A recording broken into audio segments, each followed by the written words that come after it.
There are two announcements to make. Number one, they wanted me to apologize for the people who were turned away for having cameras. That was a mistake. You actually can bring cameras in to Ebertfest. Someone sent me an angry email saying, are they going to take away our cell phones next? No, we're not. There are some events that they have here where cameras are not allowed, and so they beefed up their security a little bit, and they were checking. And if anyone else, I hope no one else got turned away. I don't think so. It was the first or second day. It was a mistake, and so I do want to apologize for that and let you know that nothing else like that is going to happen. The second announcement I'm supposed to make is that in the East Lobby, there are only all three sets of the great movies left. So they have the great movies 1, 2, and 3, but they only have 2 copies of each. So if someone doesn't have a full set, and they will ship them for you if you want them shipped home. So if someone doesn't have the whole set of the great movies, there are only 2 sets left. All of the 2 Weeks in the Midday Sun are sold out, but you'll be able to get them online somewhere. And they wanted me to let you know that in addition to Matt Zoller-Seiss's Wes Anderson collection, we have the Mad Men Carousel book, as well as, and we have a book by Professor Todd Rindelman, Rule of Thumb. So those are in addition to other books.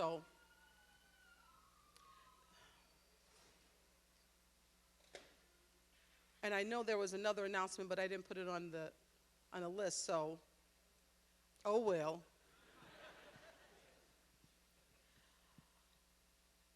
I'm just still kind of in a state after that Love and Mercy movie. It really gets to you, doesn't it?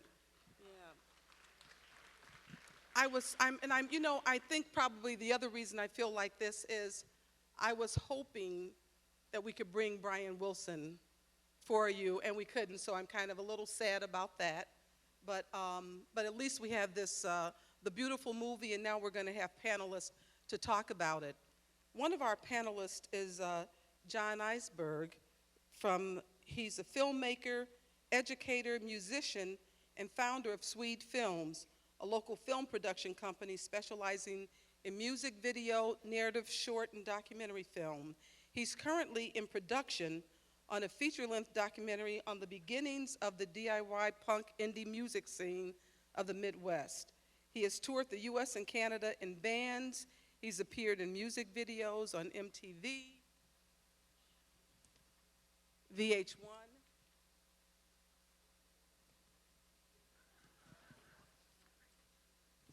this is why I usually like to do this with the podium,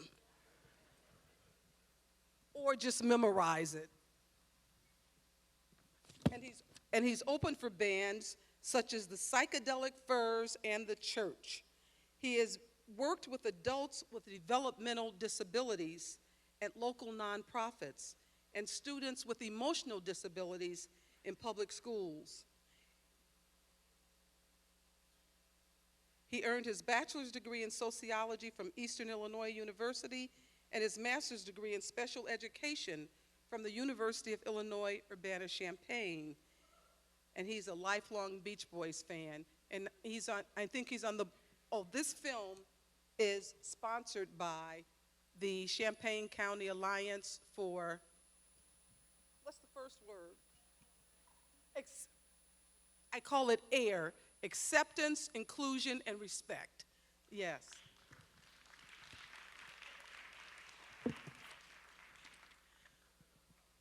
Oh, I'm finished with that now, the other two, but you're so sweet, thank you. So, let's welcome John.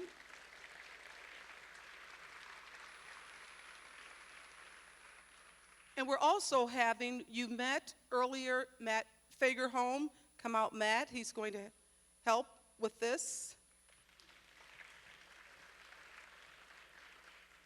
You met Chuck Kaplinski. He's the moderator.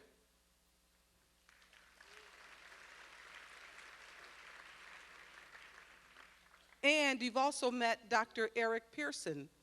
He's been with us at Ebertfest many years. Thank you.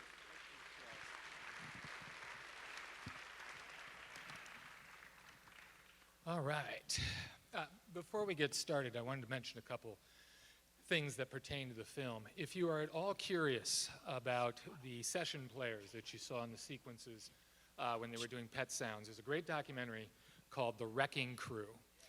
And it is all about this group of musicians and how their reputation, how they played with, as he said, this eclectic group of musicians. It is available on Amazon. I looked it up. So make sure you check it out. Great stuff. I was doing some research as well about the film, and an interesting thing came up. Apparently, the director, Bill Pohlad, had intended or wanted to explore the session or the period in Wilson's life in which he stayed in bed. And he was going to approach Philip Seymour Hoffman about playing Brian Wilson during that period.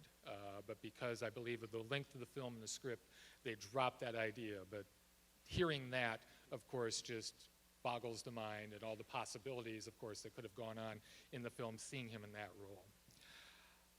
Guys, I know some of you have seen this before, some it's the first time. Yeah, this New was takeaways. What did you think? This was my first time seeing the film, and I approached this. I'm an academic. I teach film at the University of San Diego, and I'm often interested in the way in which films become the gateway that allow us to sort of understand the world around us and deal with important social issues.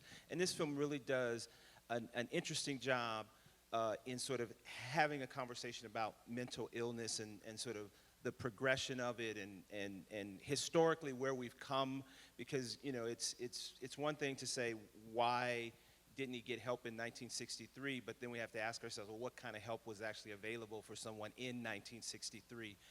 So it really allows us to sort of look historically at where we've come with this issue, and that's one of the things that one of the ways that I put myself into the film, and I hope we can talk about some of that. I think it's a brilliant film. This is about the third or fourth time I've seen it, and seeing it again this time, the sound design. If there was any film that deserved an Oscar nomination in the sound design categories, editing and mixing last year, it's this film. Just as far as immersing yourself, I love that scene where he has the headphones on, and all of a sudden it's like this weird atonal, like David Lynchian nightmare going on in there, and it was just these amazing uses of distortion to see like what is going on psychologically in a way that you can't put into words necessarily. And I would liken it to this HBO film Temple Grandin with Claire Danes. That did similar things as far as getting you in the mind of this person in a way that wasn't stereotypical or judgmental or anything. It was just a beautifully done. Yeah, I think so, because, I mean, Atticus Ross, who also did Social Network, did the music for this. And, when you think about the music, I played in bands, and, Brian Wilson, I mean, with Pet Sounds, it was basically like an 8-track that they were doing, and just to make that kind of sonic landscape with an 8-track, with only hearing mostly in one ear, and then to be tasked with doing sound for a movie about Brian Wilson, that'd be a pretty tall order. But I think for me, just, again, the thing that I always think about when I see this movie is just, how strong Brian Wilson really is to have gone through 8 years of emotional abuse from that guy, and then to survive that, I think, to me, like we were talking the other day about what a song can do to people, and I was thinking about how incredible it is. Someone brought up earlier about fame, and like take the fame away, but just this one moment he wrote this 2-minute and 34-second song, and it just went out there somewhere, and then someone heard it, and that brought him someone that saved his life. I think that's just really beautiful. So, Yeah, this is my third time seeing it, and again, after this, I'm going home, and I will be putting on Pet Sounds again. And I can't wait for my son to say, oh, this again? But in seeing this, again, it helps me appreciate his art, because you understand that this was his effort to communicate. This was one of the things that he was using to try to understand, I think, himself, but also to get other people to understand in some way what he was going through. And that's the other thing that I took away this time. I can't imagine the frustration that he must have felt all of those years and all the confusing messages from Dr. Landy. I mean, and I think that, this is something we talked about, I think, a little bit the other day, as far as the abuse that occurs, that is often overlooked, not talked about. And I don't think this was done in a sensational way. I think this is a very even-handed way. And I think that when you read interviews about the people involved in this movie, they said that they had to actually tone things down because they were afraid that people wouldn't believe everything that had happened to him. Yeah, and the film does a really excellent job of sort of layering these things that have happened to Brian throughout his life. I mean, we've all seen these narratives before where there's some evil stage parent that sort of abuses the talented child and that sort of thing, and it can become very one note. It becomes about the evil person, and this film really did a nice job because at the end of the day, this film was about Brian. And not the people who came into his life and did these things to him. Yes, we meet them, but at the end of the day, we feel like we've come away with some understanding of Brian and his survival skills. And I think that's really important for us to take away. And that speaks to what you were saying as well, as far as this complete portrait Yes. of a person, not just a stereotypical thing or a cliche. Right, absolutely. Yeah, and another thing that struck me again this time was the Elizabeth Banks character here, about someone who's saying, I don't want to just be another person who needs something from him. It's a fascinating relationship, because you think of anyone in a certain caregiver situation. My mom has MS, my dad's like her 24-hour caregiver, and it's a very different type of relationship than your average sort of romantic relationship. But I think it's like, what is that in her that is guiding her towards this person and going like, I want to be your other half. It's a fascinating person. An incredibly selfless Yes, thing. absolutely. And as you had pointed out, so lucky that they made that connection. Absolutely. Oh, yeah. I mean, I think, having gone through some things like that, and also I teach kids who have been emotionally abused. It's a tough thing you're talking about, every year if you look for jobs and you're a special ed teacher, the jobs that are always open are positions working with kids with emotional disabilities, because it's so hard, because there's a high turnover rate, there's a high burnout. The kids that need you the most often are, you're going to spend your worst, it's just a really tough, very hard field. And I think we talked about bravery the other day, right? And a lot of the kids, they act out, they swear, they scream, they try to stab themselves or other people in class during school. But, that's pain that they're not even able to process yet. It's just like to develop that cognitive ability to understand, like, the people that were there that you were supposed to trust the most, that were supposed to love you, have turned their back on you, have abused you. But, there's so much there that they carry. And these are I teach 6th, 7th, and 8th graders, Like, I had a kid who was in 6th grade with PTSD. How do you even explain that? And I always say, is it an emotional abuse, a disability, or is it, is it or is it just a kid who has been given way more than he should ever have in his life, And, I've worked with people with schizophrenia, when they're older, and I just can't even imagine what Brian Wilson had gone through, without someone like Melinda come along and help. Before we open it up to questions and comments, I wonder if you guys could comment on this whole casting choice, this strategy that the director employed with 2 different actors. Again, I said earlier that when I first heard about this, I thought, oh, well, this is just a gimmick. But what fruits it bears on screen. Well, I think it points to sort of this transition within the character himself. And I will confess, I was totally involved in Paul Dano's performance, and he played himself. And whenever an actor takes that extra step and they play the music and it's clear that they're the ones playing it, I always have to sort of tip my hat to them, because it's much easier to say we can fix that with hands in post-production, but it added, I think, a certain layer to the connection that the audience was able to make with him, and I really found that fascinating. But it works, and in some ways works better than old age makeup on Paul Dano somewhere down the road. So I think that maybe it was a good choice, I think.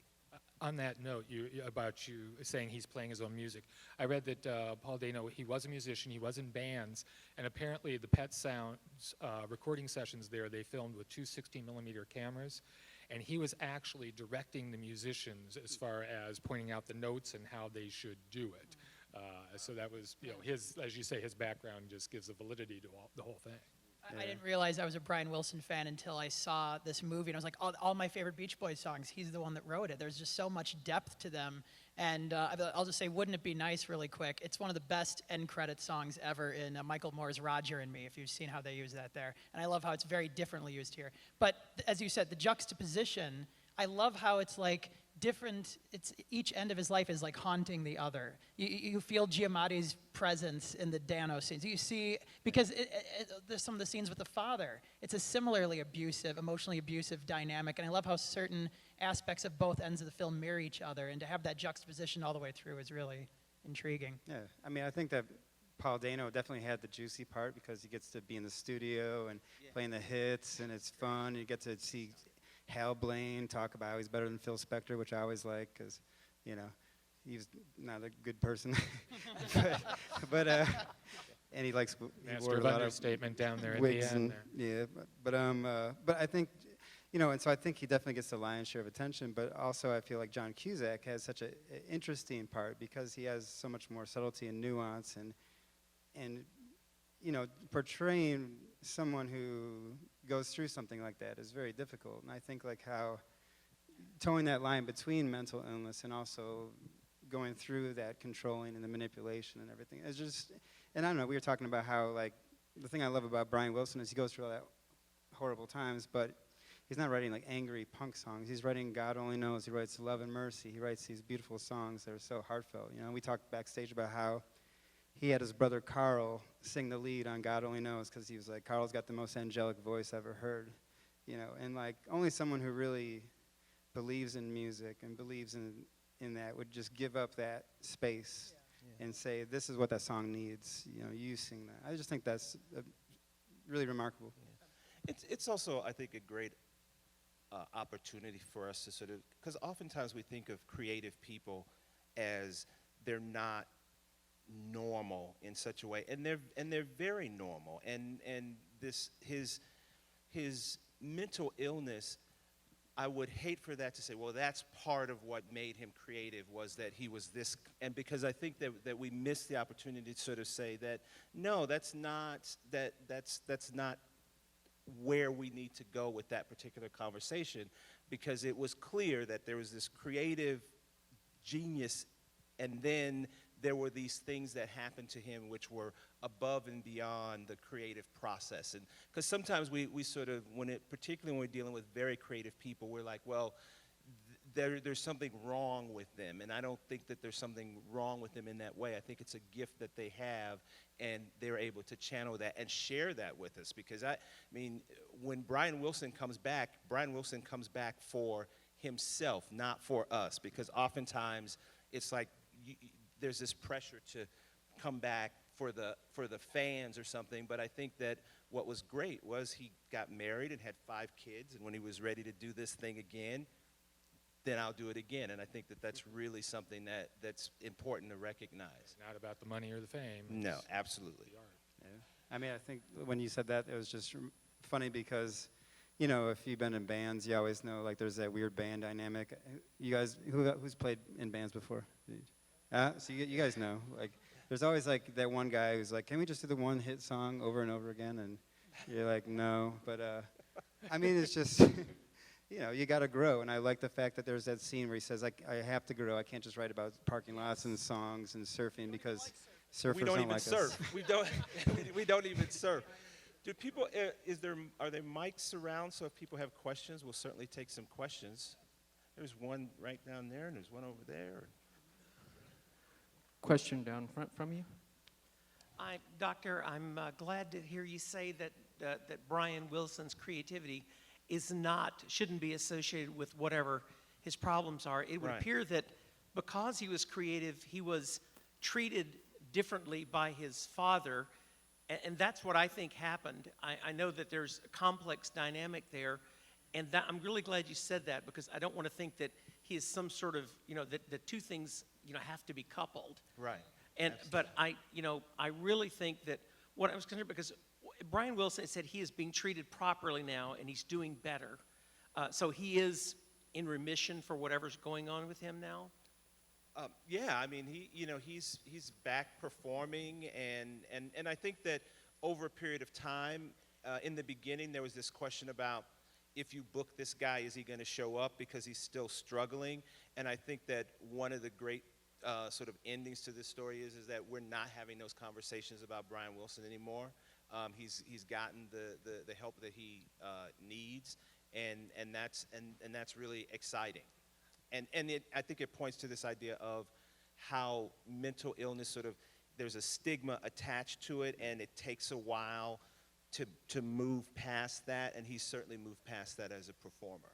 Apparently he was asked if he could be here today, and he's touring in Asia right now, so he couldn't fit us in. So yeah, he seems to be doing well. I've got a question to your right. Hi.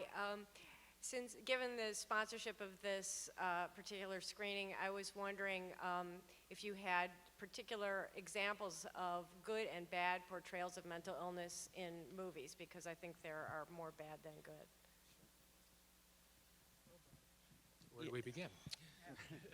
Well, we were talking about this on the panel, and the Alliance is about sort of acceptance, inclusion, and respect. And though we're focused on mental illness, there's a broad spectrum of things that we can talk about. And one of the things I shared on Thursday was that a film that we had here, Oslo, August 31st, which was a film about drug addiction. And oftentimes we sort of see drug addiction as this sort of weakness and that sort of thing. And I just remember that I saw that film, and for the first time in my life, being the son of an alcoholic, I understood the power of addiction in a way that I had never understood it before. And that's the power of films, when we feel like we're walking away going, I understand that. It's not about the weakness of the person, it's about the power of the addiction sometimes. And so I think that is a really good film to sort of help us understand addiction. I can give you that, so I'll pass it on to the other folks for examples. Yeah, I mean, the worst examples, I think, is when you take a mental illness and turn it into some kind of lovable, sun-dancy quirk, where it's just, that's just what gets under everyone's skin, because it just feels so inauthentic and it's so patronizing and offensive. A film I just hated, and if anyone loves it, I'd love to hear from you, because there were people who liked it, and I value all opinions, but Extremely Loud and Incredibly Close was a film that I thought was a huge missed opportunity in many ways, and the young actor in that, who I think his character has Asperger's in it, there was an extra on the DVD. I was like, why is this performance not working for me? And you see they had an acting coach on the set going through every line of the script with the kid going, okay, now on this syllable, say, emphasize this or emphasize that. And it just sounded like an android talking in this sort of cutesy sort of dialogue, and just did not feel real at all. So that's just one example. I just couldn't. Yeah, I think that couldn't stomach. I think that they kind of reflect sometimes like how we feel about people with disabilities. I mean, I remember working, I worked at DSC, we'd go out sometimes, and people, would just treat the people I was working with like children sometimes. Like I remember one time we were out at like Schnucks, and some ladies, we were getting like a soda or something, right? And this lady's like, be sure to brush your teeth or something. I was like, the guy's 40 years old. He's not a child, or how people treat people with Down syndrome like teddy bears or something. Or I don't know, there's just a lot, and I think that the films sometimes reflect how we feel about people with disabilities, as they're, it's like the noble savage kind of thing, like we're supposed to learn from them and go to Vegas and win money or something like that. Right. But I don't know, it just...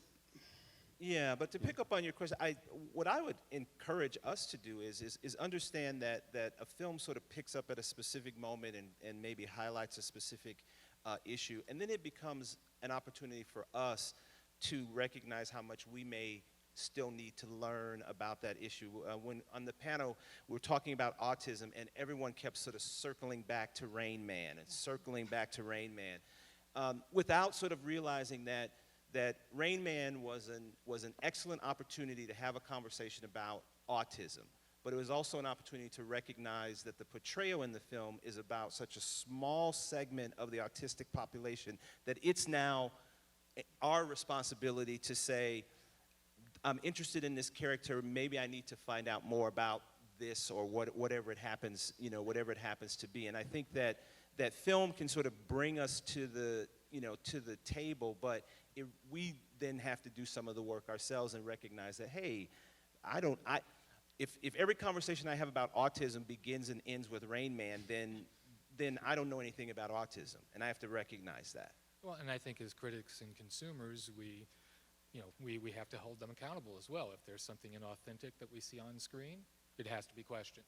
And you can vote with your pocketbook by not going, or, also, there are so many other modes of communication now, but I would hope that we live in a more enlightened age, but of course we see examples again and again that, we still have a ways to go. Were there other questions out there? Yes, from the balcony to your left, right here. Yep. There you go. Hi. So I guess that this movie kind of got me from 5 minutes in because it reminded me a lot of my family. I guess someone in my family has very severe mental illness, and the control and the over-medication, the need to diagnose and to put a label on something is always so prevalent. And then I also have my own not as severe issues, and it's something that we're talking about stigma. I hide it at every cost. Like I say, if I'm having some issue, I have a migraine, which I do have migraines. That's a whole nother thing. Doctors don't take you seriously when you have anything wrong with you. But I guess it's just a comment saying this film got it right. So. No, thank you for sharing that. Really, thank you for sharing that. Yeah. I'll respond to that really quickly. It's a totally different, obviously, I mentioned that my mom has MS, my dad's her caregiver. It's a very different type of situation than what's depicted in the film. But I notice now where it's like my mom is going through all these issues where it's like she can't deal with my dad's issues because it's like all of her needs are so full. There's never an opportunity for him to have anything dealt with. And I know what that's like, where it's like you have to hide your own issues at the same time. I mean, it's a dynamic I'm very familiar with. Yeah. Down front here. Oh, so we have two. The I think, yeah, last we can two? take these last two. Yeah. Why don't we start in the back and then we'll get you, sir. Go ahead. I'd like to talk about the film as a film about creativity, and as a musician, I found some of this absolutely fascinating, especially the scenes where he is composing and working with the studio musicians and trying to develop new sounds and new approaches that he doesn't care about if other people fall along on the bandwagon. He knows that he needs to express himself and push forward in this whatever direction it ends up in. Could you talk about how this film is as a film about the creative process? Oh, sure. I mean, when you go into when you start a band, you have this. I mean, all bands start the same. Hey, you're gonna play. You play drums. He plays bass. She plays keys, whatever. But like those four instruments can go 1,000 different ways or whatever. And then getting into the studio, like the idea of playing the studio. I mean, there's so many amazing things about music and creativity. And I think, I think in this case, I love the scene when he's trying to get the cello players to, and then Mike Love freaks out and probably goes and sues somebody after that. But it's just, yeah, there is almost this obsessive nature sometimes to creativity where you you know it, you hear it in your head, and it's like, it has to be like this. And you keep pushing and pushing and pushing until it gets to that place where you're like, this is it. This is how it sounds, you know. And I think, like, this definitely hit on the creativity. Yeah, and it also, pointed to the business of creativity, where, the studio says, please keep playing the same things over and over and over again, because that's what people are buying. And how if you're a creative person, how do you sort of unlock yourself from those kinds of restraints, right? You can actually become sort of a victim of your own success, because now you're supposed to keep writing the same things over again. And I think that, if you look at any artist, they will talk about the points in their career where they decided that they could no longer work for studios in that sense, but they had to work for their own creative self. And oftentimes they move to a better, more successful place by doing those things. So. I love that moment in the movie where they're in the Pet Sounds thing and the guy at the piano doodles and he said, oh, that was a mistake. But again, Wilson was open to that. He wasn't so married to his vision that he wasn't, not unable to, he was still able to see something good that could be added to it. Last comment. I heard how you were studying this film.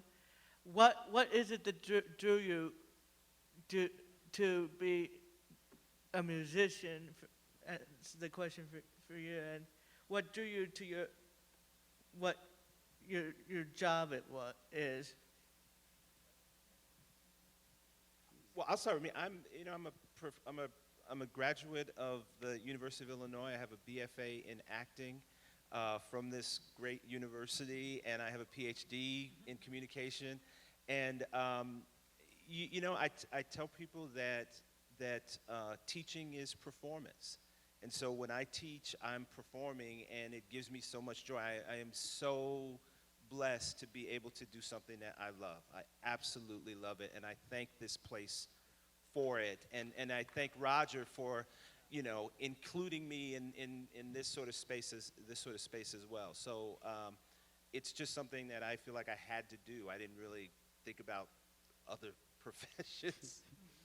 Yeah, actually grew up listening to the Beach Boys. My dad had Shut Down Volume 2 and Summer Nights records, so we just sit there and look at the liner notes and just pour over the material. And then one day I heard a song by the Smashing Pumpkins. I'm like, all right, now I have to learn how to play guitar. So, and then just started from there. And with the creative process, you play like bad songs, bad shows, you're in bad bands, but finally you work your way to mediocre songs, mediocre bands, and then you get a little bit better, and you get harassed by the sound guy.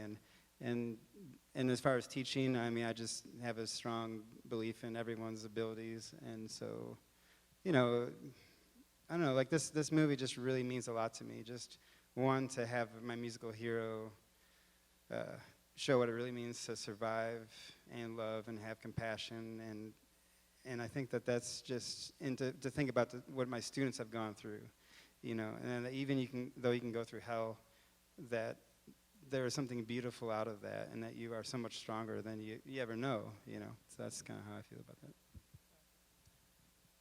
Well, thank you so much. This is a great conversation. Make sure that you come back at 9 o'clock. Blowout. Quite a movie. Thank you.